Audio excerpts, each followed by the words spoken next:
Hi, everyone. We are going to allow people to trickle in before starting.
Okay, it looks like a good amount of people have come in, and some people might continue to come in, but we can go ahead and get started. Welcome to the webinar today, or info session today. You're here to learn about the Citrus Workforce Innovation Program. And just to remind you, we are going to allow you to ask questions and answers in the Q&A function during the presentation. If you have questions, there is someone fielding the questions. My name is Nicole Cotton. I'm the program manager for the Citrus Workforce Innovation Program. So the agenda for this info session is to first introduce you to background on the program. I'll go through a timeline of when things are due and when decisions will be or matches will be made. I will be talking about the benefits to interns and the benefits to the host organizations. I'll also explain who's eligible to apply, the elements of a student application, the elements of a host application, and then open it up for questions and answers. So a little bit about the background. So this Workforce Innovation Program was made possible by supplemental funds that was awarded by the State of California Congressional budget to the Institutes for Science and Innovation, and Citrus is one of those. The objective of the program is to make sure that, or provide professional development through experiential learning opportunities in partnerships with industry for a significant number of students across all Citrus campuses.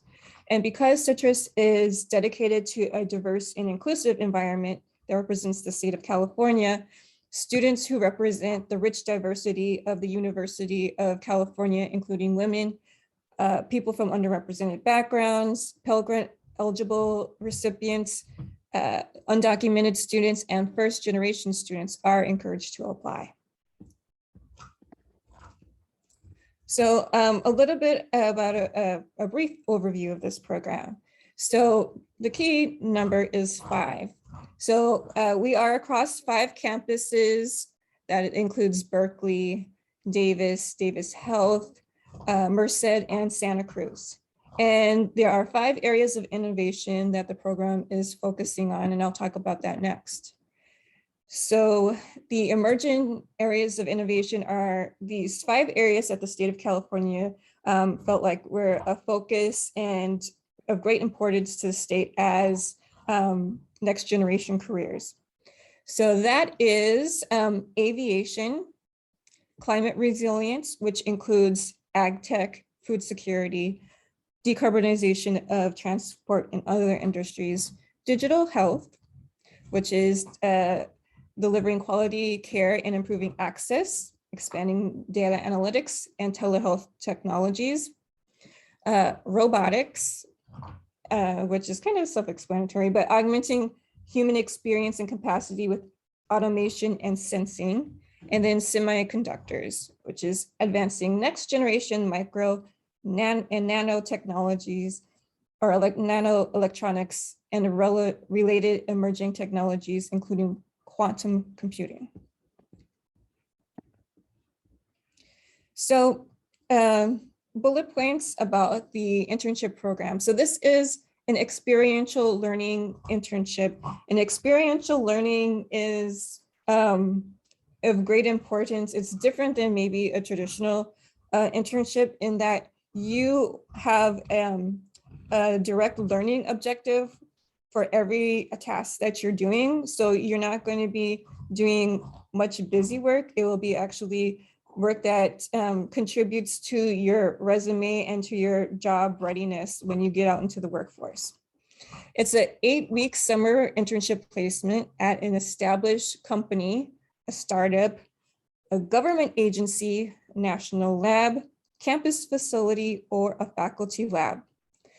The internship program runs between June and August. And the exact date, because I'm sure people will ask when the exact date the internship will start, will be negotiated between you, if you're admitted to the program, and the host organization. The internships are very flexible in terms of remote, in-person, or hybrid. So that's of great convenience to many people who may be in more isolated areas.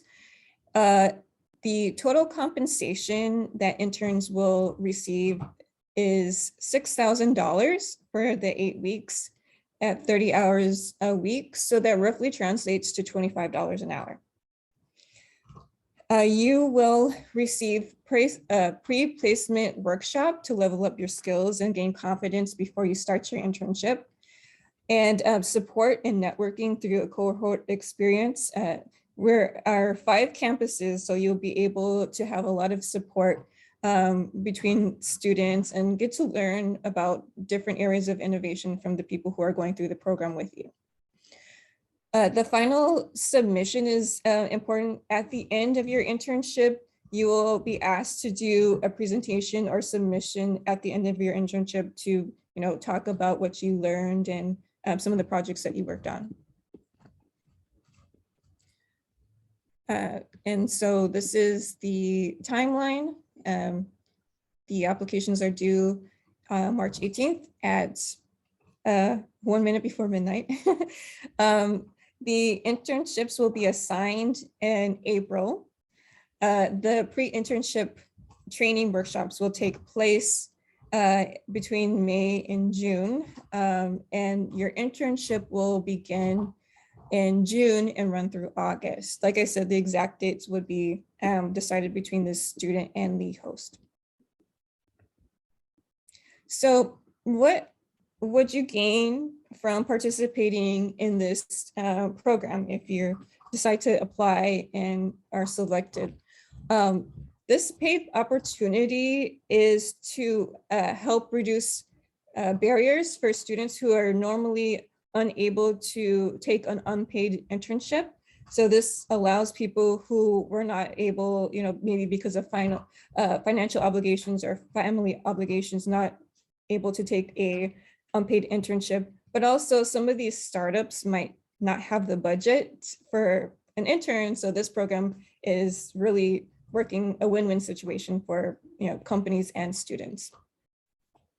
You will be part of a great boot camp, which is a series of workshops that will give you training in leveling up your skills and confidence in the workforce, and also just learn about some of these areas of innovation to inspire you to pursue careers in these areas. Of course, you'll get on-the-job training. So you know so much as a student, and you don't have that much opportunity in class to apply your knowledge. So, this on-the-job training is an opportunity for you to apply what you've learned in class and also learn things that you probably would not learn in class on the job. You will also get mentorship from industry experts. I'll talk a little bit more about some of the obligations that hosts companies or host organizations must do for the students. And like I mentioned before, you'll have the opportunity to connect between a network of peers from the different UCs. So the industry partners, so what do they get out of it, and what are they required to do? So they will get access to the top UC campus student talents that represents a diversity of socioeconomic backgrounds and academic backgrounds. They will get students who are trained, especially in areas of innovation and entrepreneurial mindset through that boot camp that I told you about. And they will, the host organizations must agree to provide their internship and opportunities for an inclusive environment. So the host organizations will, they'll agree to be part of a training to maximize the internship experience for students, and also make sure that the students are welcome and included and able to feel like they belong, considering how diverse the UC system is. And also they have the opportunity to hire undergraduates who have this summer of experience and the boot camp behind them to be ready, career ready when they graduate.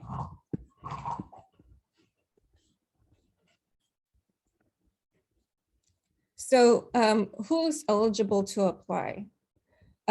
So this program is for undergraduate students at all Citrus campuses. Like I mentioned before, it's Berkeley, Davis Health, Merced, and Santa Cruz. Students from any major, so this isn't just for engineering majors.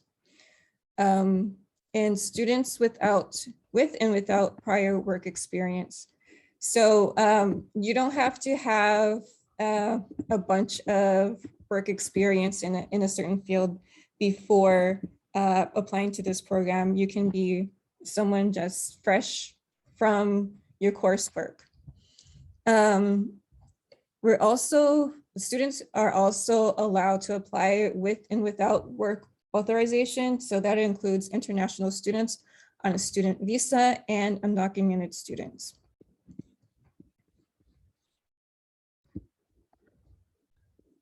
So what goes in a student application?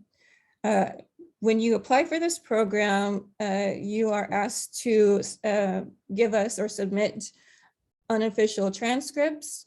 This year, there's no minimum GPA, so you don't have to worry about that. You are asked to submit a resume, a Google Docs application form, and if you're not familiar with Google Docs, you do need a Google account in order to complete that. The application does have 2 short essays, so I recommend you work on that like before or alongside doing the application, just so that you can spell check it and whatnot before submitting it. The letter of recommendation is no longer needed. So if you had asked for your referee to write you a letter, you can tell them you don't need it anymore. And then just a tip about essays for this program, and really for anything that you apply to that's similar, the essay is an opportunity for you to let the selection committee know what's not on your academic transcript and what's not on your resume. And that can include skills, career goals, and significant barriers that you faced in your academic career or your career journey.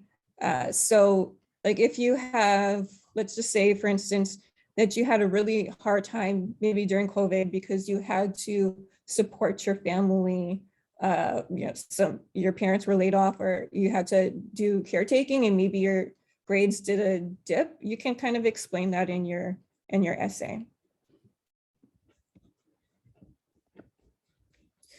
So what do host applications tell us about the opportunity they're looking for when they apply to host a student?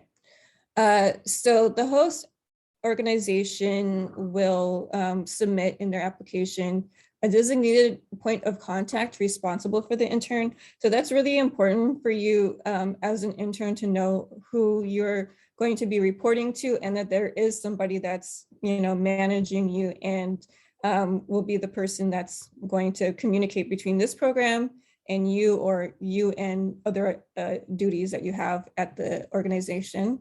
They'll also tell us the start and end dates they would like to host an intern.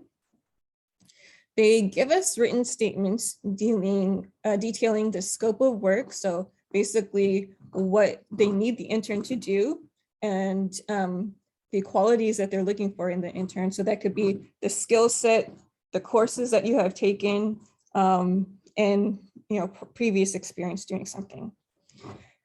And also they tell us about their experience hosting an intern and their capacity to support a student intern. So we really want to make sure that the students are placed in organizations that are able to give them a very good internship experience. They'll also, like I mentioned before, they also have to commit to attend a brief training on providing a meaningful internship experience. And part of that is diversity and inclusion training in providing you all with an environment, an inclusive and welcoming environment where you feel like you belong.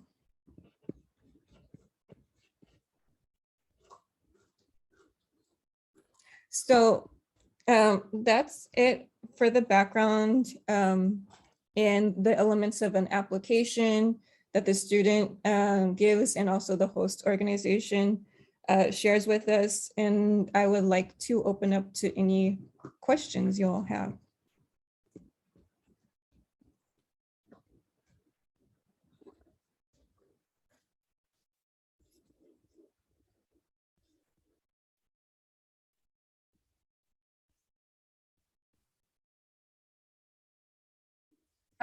Someone asked, are these slides available somewhere online? They will be posted to the website.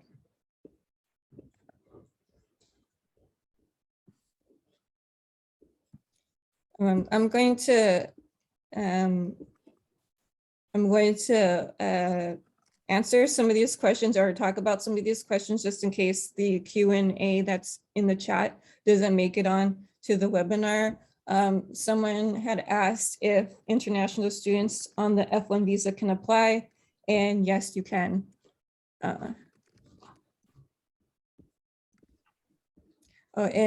Someone asked where you can find this recording, and it will be posted on the Citrus YouTube channel by next week.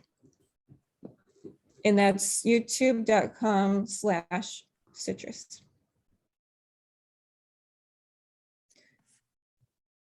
Yeah, so then someone also asked if an undergraduate student who will be graduating in spring can still apply. Yeah, this is tentatively yes. We'll ask the steering committee. Can first year students apply? Yes.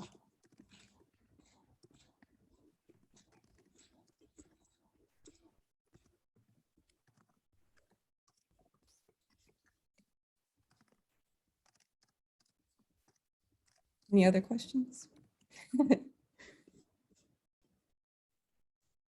Nicole, there are a few open questions. I've been typing some answers as we go, but you could click over to open and maybe address some of those. Okay, yeah, someone said, are you saying the letters of recommendation are optional or not being considered this year? Yeah, you no longer have to submit a letter of recommendation. Although they were optional to begin with, you don't need to submit it. If you've asked a referee to write you a letter of recommendation, you can tell them you no longer need it.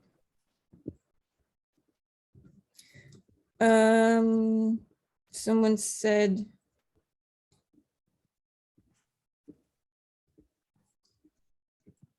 let's see.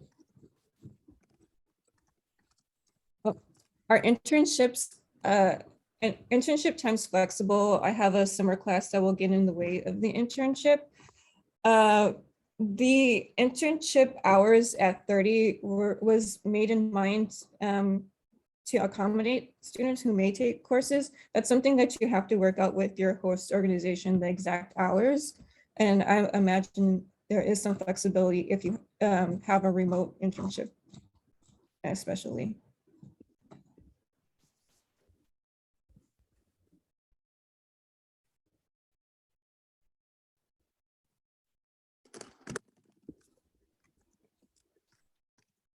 I'm not quite sure what this question is asking, but it says, by applying, do you commit to being part of the program?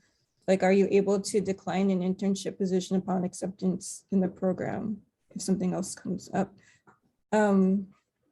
Yes, so when you apply and if you're accepted, then you're asked to commit to the program. But if you have something else going on or another acceptance that you get in the meantime, and you choose to do that one, I mean, you're not held to any contract or anything with this program.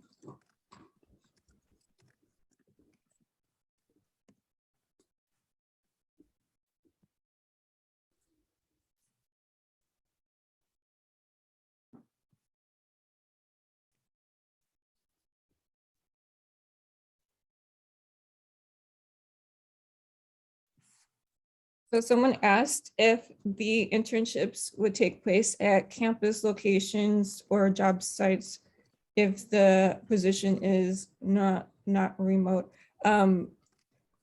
Within the host organization application, they'll describe whether or not they need a student to be hybrid, which we're defining as on-site at that place once a week, completely remote or in person, and you can explain your preference.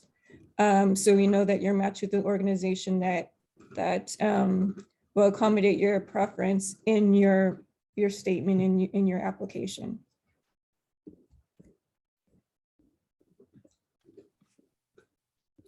Yeah, so someone asked if they could apply for both interest, and yes, you can indicate more than one interest in an area of innovation.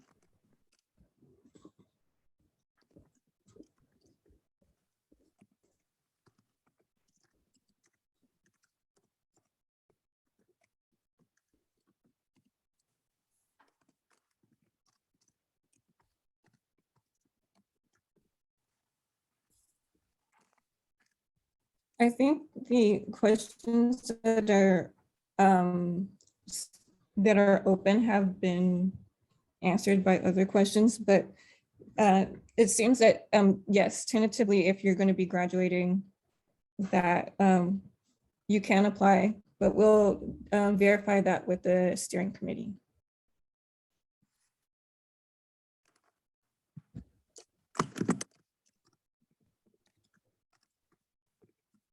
So someone asked what type of tasks and experiential learning will you be doing? So that depends on your host organization and what they need you to do for the scope of work. But keep in mind that experiential learning is not something like doing coffee errands, making copies. It's really preparing you to do to enter that career area and have these skills that it will contribute meaningfully to that career. And also you have a learning objective around each task that you're doing.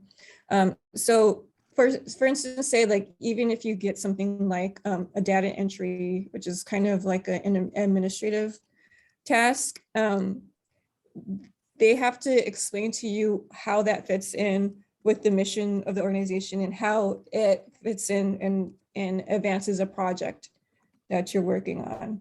And we've asked the host organizations to make sure that you have 75% of your work duties be experiential in nature, and then 25%, no more than 25% administrative.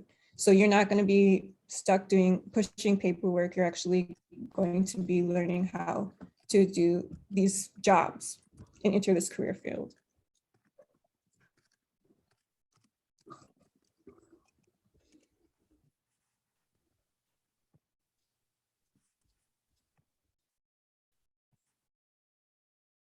Oh, and somebody, I'm just saying, I'm just repeating things that have been answered, just in case it doesn't make it its way over to the webinar when it's posted. How many people will be selected for this program? And we are estimated around 80 students, and that's across all of the campuses.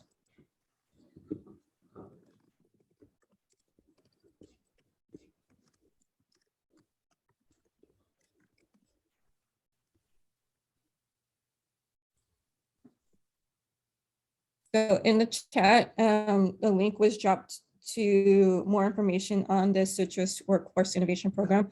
We do have a place on the Citrus website if you're viewing this webinar after it's aired live. And also on this slide, this final slide is my contact information. Both the Citrus Workforce Innovation email address and my email address is incotton@berkeley.edu are places where you can ask questions and get specific answers if you have questions that come up after this info session.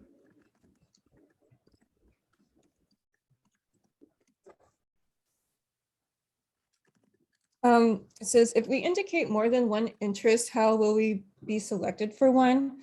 So you can definitely indicate more than one interest. And I would say if you're leaning more towards one, I would definitely explain that more in your one of your essays and saying like, I'm studying this and I'm super interested in aviation. Although I said like I was interested in aviation, climate resilience and whatnot. So definitely indicate your preference within your essay. And then, you know, the selection committee will do their best to place you in a host organization that aligns with your preferences and your skill set. All right, it says that there are no more open questions. So I don't know if I should. Nicole, I think we got one more. Oh, okay. Oh yeah, okay, now some are asking. Maybe I should go back to what's included in some of these. So it looks like some people have more than one interest, so maybe I can go backward. How do I? Okay.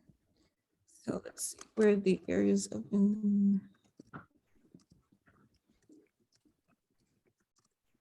Okay, so going back to this slide, what's included in the areas of innovation.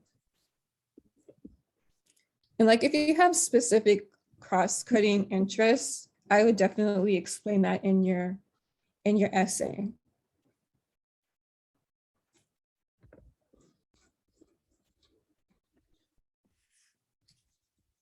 And you know, a lot of these areas of innovation aren't don't have clear-cut boundaries. Some of them are going to overlap. Like there are robotics within aviation. That's completely understandable if someone had that question. So yeah, I would definitely explain that in your essay, but it's not like if you put aviation, you're not going to be eligible for a position that deals with aviation robotics. Like it's not, we understand that there are overlapping interests.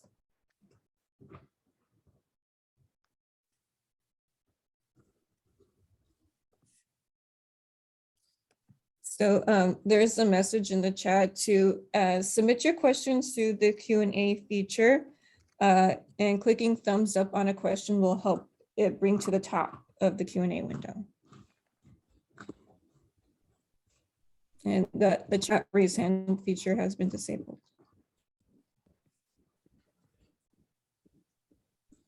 I think you're also able to review the answered questions just in case there are questions that came up that have already been addressed.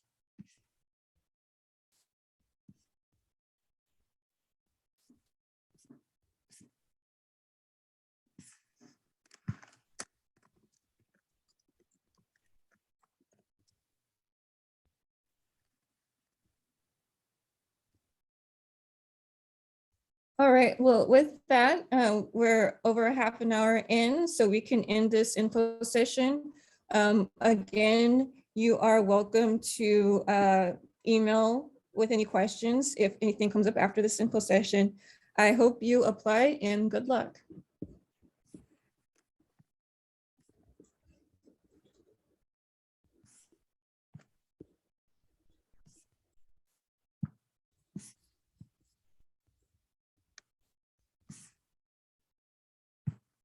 Thank you.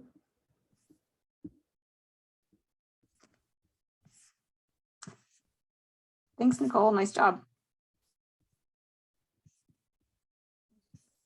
Yes, Great, that went thank very you. smoothly. It's still recording.